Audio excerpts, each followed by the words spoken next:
Today I'm working on a Mazda Tribute with the 3-liter V6, a little 4-wheel drive, and it's been off-road a little bit. And what the customer complaint is it has an oil leak. This is what I found on the driveway when I went to pull it in this morning. Pretty clean now, but that's because I've cleaned it with brake parts cleaner. But everything was covered in oil. I mean, the oil pan gasket, you can see evidence that I haven't cleaned up here that it's been leaking. That's more of a seep. He said it really increased after they went off-roading. He said that he hit the exhaust. You can't see it as good now, but the exhaust got dinged right here. You can see where it got dented a little bit. And so the hard part is tracing an oil leak where there's a new fresh oil leak where there's been one that was leaking pretty good. Also the front pump seal's leaking a little bit, transmission seal's leaking a little bit. So you got all of these different things that all have fresh oil on them.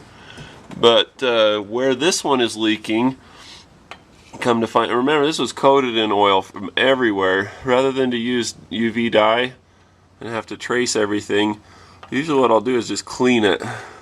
You see how it's clean above that oil leak behind the pipe, and you can see where it's clean below. What I do is I'll take brake parts cleaner, spray it out really good until it's just clean metal. So brake parts cleaner, it'll dry and get out of the way pretty fast. See how fast that's drying and just getting out of there? You can see that it's all clean in that area again. And then right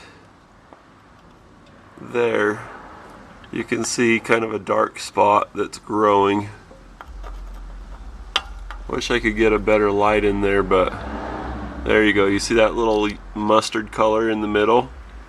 Now that's between this exhaust and the oil pan, and you can see that there's just a little mustard spot, but then it just grows and it gets longer. So our oil leak isn't necessarily an oil pan gasket leak as much as it's a crack in the oil pan. See, from this angle you can see it better, but you can watch that just grow and grow, and there's no joint or union there. That's just a little spot on the oil pan on the front. Now what's happened is they hit the rock here, and when they hit the rock there, it pulled this into the oil pan and fractured it. You'll also notice they got a little bit of an exhaust leak sound that I didn't tell you about, but you'll notice how this isn't straight. You can see how the exhaust has been pulled down a little bit from there. And then also when you look up at the manifold, there's a stud that's broken off from the exhaust manifold up in there. Maybe you can see that, I don't know. So we're gonna have an exhaust manifold leak. We're gonna have an oil pan. See, look at this now. I mean, it's just totally drained down. You see how that would be covering everything, but it just comes from a teeny tiny little hairline fracture. You can't see it on the metal where it's coming from. You can just see the oil coming out of it. But yeah, that was clean. You can imagine how much goo, and I thought that maybe because the lowest point on the oil pan and they were off-roading and they hit a rock right here, I figured they hit and fractured this. You know, that would be my guess. Or that the oil pan got hit and it caused the gasket to fail. You know, that's more reasonable, but no, when you clean it and get down to the facts, you can see that it got hit with this. This got pulled back and it hit the oil pan and fractured it.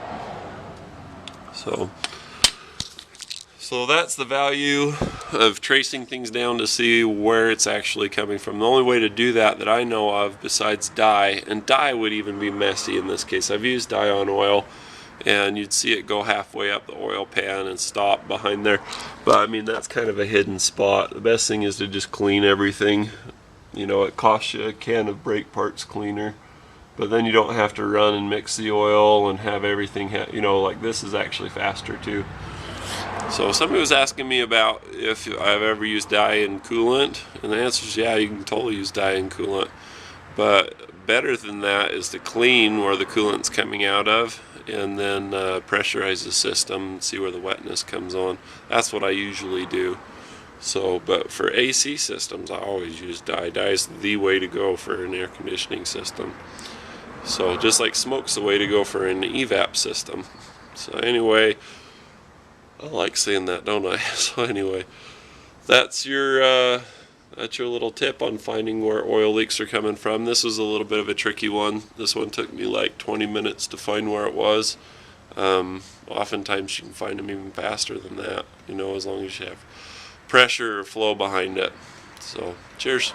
Thanks for watching. If you like this video, you can watch more videos like it by clicking the subscribe button. If you don't want to, that's fine too, but I will have you know that my subscribers are awesome. Cheers.